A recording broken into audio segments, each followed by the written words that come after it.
So Beyonce jumped down on you. She jumped down. Oh, she was like on a windowsill. Right. We was in Vegas. She said, come on, I'm talking to her. She jumped down. She was like, duh, duh, duh. Speaking about his most recent clash with the Carter family, 50 Cent explained that it taught him about where he stood with them. And in the same way, they also aren't his greatest fans, as he claimed that Mrs. Queen Bee herself assaulted him over his bad blood with her husband.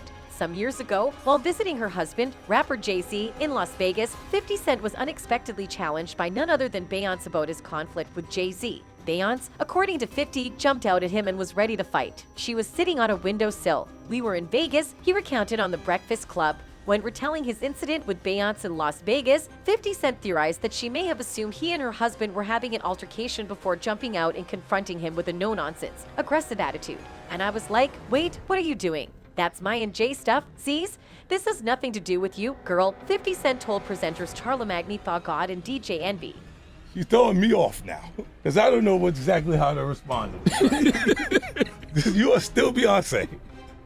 50 admitted that Beyoncé's reaction to their quarrel caught him off guard, and then he was astonished and taken aback by her reaction because it was a circumstance he had not anticipated. I was like, oh shit, I didn't really know what to do, he recalls. It was one of those situations where you were like, whoa, if you say this to Jay, he'll look at you and go, nah, that happened. According to the G-Unit founder, he was at a loss for how to reply to Beyoncé during their dispute since, as he described it, she's Beyoncé, and he never imagined finding himself in that kind of circumstance with her. 50 said, I'm like, whoa, she throwing me off now cause I don't know exactly how to respond to this. You are still Beyoncé. She brought all of the sexy over with that energy jumping off. During the broadcast, co-host Charlamagne Tha God took a joke at Beyoncé's family by citing her sister Solange, who garnered prominence for her violent incident with Jay-Z in an elevator following the 2014 Met Gala. You're lucky Solange wasn't there, Charlamagne said to 50 Cent, referring to Beyoncé's famous elevator argument with Jay back in the day. 50 joined in on the fun, adding, if Solange was there, I would have had to reboot. Solange was popping in that elevator like it was nothing,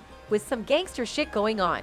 Jay couldn't do nothing, huh? After attending the Met Gala after-party at the Standard Hotel in New York City in 2014, Jay-Z and Beyoncé's sister, Solange, were caught on surveillance camera engaging in a physical brawl in an elevator, an occurrence that 50 Cent and other participants of the show were referring to. Solange was seen cursing, striking, and kicking Jay-Z while a bodyguard tried to intervene. Even though Beyoncé intervened to defuse the situation, Solange continued abusing her brother-in-law. Several people began to develop their own narratives after seeing the footage in the media. According to accounts at the time, Solange had a furious dispute with designer Rachel Roy before the physical conflict with Jay-Z in the elevator. According to a source, Jay-Z may have said or done anything that triggered Solange's rage. Following the public release of the elevator surveillance tape, there was much discussion regarding what caused the altercation. The Carters and Solange issued a joint statement in response to the incident. It said, at the end of the day, families have problems and we're no different. We love each other and above all we are family. We've put this behind us and hope everyone else will do the same. Their long-running animosity indicates that 50 Cent and rap mogul Jay-Z have been at odds since the beginning of 50 Cent's career. The conflict began with the contentious release of 50's tune How to Rob in 1999, in which he targeted a number of popular rappers at the time in order to generate awareness for himself. He had recently signed with Columbia Records and was awaiting the release of his debut album, Power of the Dollar, so he used the opportunity to draw attention to his work by mentioning artists such as Busta Rhymes, Lil Kim, Mace, Will Smith, DMX, Big Pun, Slick Rick, Master P, Diddy, and finally Jay-Z. Following the release of How to Rob, several musicians reacted to 50 Cent, which was exactly the reaction he had planned for with the song. When the two met at the Summer Jam concert, Jay-Z responded. Shaka Zulu, who was working in radio at the time at Columbia, invited the new artist backstage at Summer Jam to meet and greet the press, allowing them to put a face to the name behind the song. 50 further clarified that How to Rob was not intended to be taken seriously and was recorded solely for amusement purposes. According to 50 Cent, Jay-Z was impressed by the single but made it obvious that he wouldn't let it go undetected. I ran into Jay at Summer Jam and he said, yo, I don't like that record you got. I love that record you got. Fifth recalls. He goes on to reveal that Jay vowed to respond. But I didn't know he meant right then. He go on stage, that's the first time I ever seen 30,000 people, 50 continued. He said I'm about $1, who the fuck is 50 Cent? I ain't even know 30,000 people knew who 50 Cent was. I should send him a bottle of champagne for that. Jay-Z confirmed that he made a reference track for 50 Cent backstage while preparing for his set.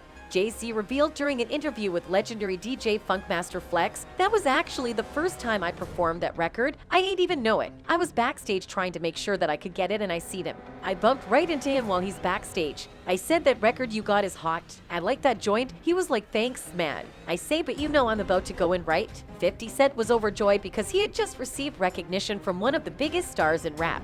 With his popularity expanding, Columbia Records decided to put its weight behind him. Soon after, Jay-Z released his fourth studio album, Volume 3, Life and Times of S. Carter, and on track number 6, It's Hot, he supposedly fired some verses at 50 Cent, rapping the words, "Go against Jigga, your ass is dense, I'm about $1, what the f is 50 cents?" In 50's mind, the game between him and Jay-Z was fully on, and he responded with a diss tune titled Be a Gentleman, in which he advised Hov to care what you say. The song was later included in his collection mixtape Guess Who's Back, released in April 2002. Sadly for 50 Cent, Jay-Z was engaged with his own troubles regarding Mobb Deep and Nas by the time the diss single was released and never responded to 50. Some argue that Jay-Z may have purposefully overlooked 50 Cent, but no one can be certain because 50 Cent was later dropped by Columbia Records after being shot 9 times. In 2002, 50 Cent resurfaced with the compilation tape Guess Who's Back, followed by the G-Unit mixtape in June of the same year. His popularity grew once more, and record labels were anxious to sign him.